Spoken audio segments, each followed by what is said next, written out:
Islamic State seizes new Afghan foothold after luring Taliban defectors.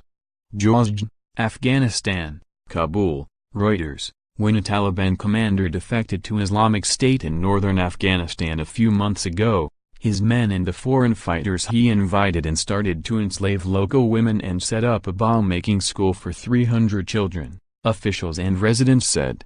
The mini-caliphate established 6 months ago in 2 districts of Jawzjan province marks a new inroad in Afghanistan by Islamic State, which is claiming more attacks even as its fighters suffer heavy losses in Iraq and Syria.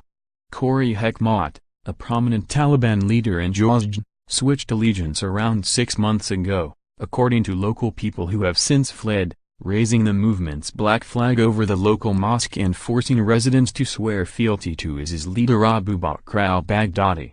They started killing a lot of people and warned others to cooperate, said Baz Mohammed, who fled Dar's Ab district after his 19-year-old son was recruited into at the local mosque.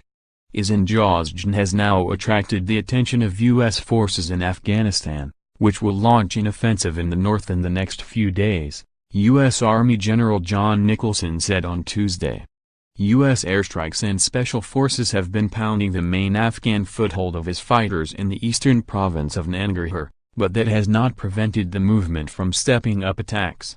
IS has claimed at least 15 bombings and other attacks in Afghanistan this year, including 2 in Kabul last month, killing at least 188 people.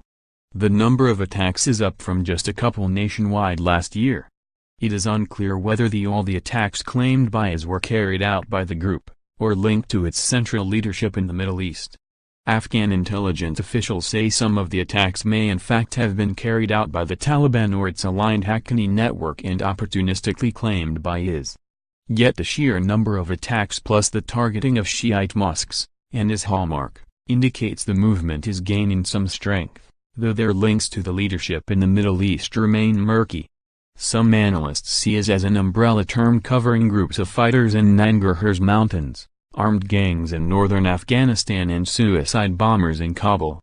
Little is known about what ties them together. IS in Afghanistan never was such a solid, coherent organization, even from the beginning, said Borhan Osman, an international crisis group analyst. Brutal and barbaric in Jawzjan, Islamic State gained its pocket of territory in much the same way it did in Nangarhar, through defection of an established militant commander. Hekmat's Taliban fighters had long held sway in Dar's Ab and Qutb districts, with the Afghan government having little control. Residents who fled to Shaibergan, some 120 kilometers away, 75 miles, told Reuters. But when Hekmat had a falling out with the central Taliban leadership and switched allegiance, his men were joined by about 400 disaffiliated fighters from China, Uzbekistan, Tajikistan, Pakistan, Chechnya and elsewhere, according to Dar's Ab's district chief, Baz Mohammed Dawar. Foreign militants have long operated in the border areas of Afghanistan, and in Jawzjan they had typically moved from place to place, occasionally cooperating with the Taliban. But once they came to stay, life changed for the worse, according to 3 families and local officials who spoke to Reuters, even by the war-weary standards of Afghanistan. IS took our women as slaves, or forcefully made them marry a fighter. The Taliban never did that, said Syed Habibullah, a Dar's Ab resident. The Taliban had mercy and we spoke the same language, but IS fighters are foreigners, much more brutal and barbaric. The fighters also forced some 300 children into IS training. In the school, IS allocated 2 classes for the children to learn about guns and bombs, said Gausuddin, a former headmaster in Dar's Ab who, like many Afghans, goes by one name. Our enemy Islamic State emerged in Afghanistan more than 2 years ago, when members of the Pakistani Taliban swore allegiance to the relatively new global Islamist movement that at the time had seized vast swathes of Iraq and Syria.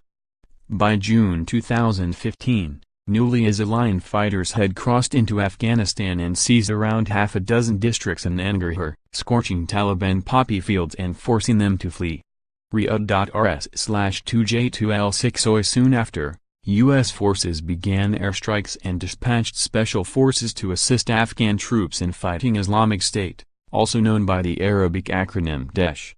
Nicholson, the commander of NATO-led forces in Afghanistan, said on Tuesday that some 1,400 operations had been conducted against it since March, removing over 1,600 from the battlefield and cutting off their outside finance and support. Daesh has been unable to establish a caliphate in Afghanistan, Nicholson said, adding we see no evidence of fighters making their way from Iraq and Syria to Afghanistan, because they know if they come here they will face death. Even if IS is not bringing in new fighters, though that remains a fear, it is another obstacle to Afghan security after 16 years of war against the Taliban.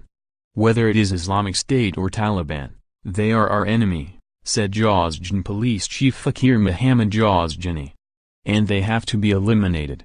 Additional reporting by Hamid Shalizi in Kabul, writing by Garish Gupta, editing by K. Johnson and Alex Richardson.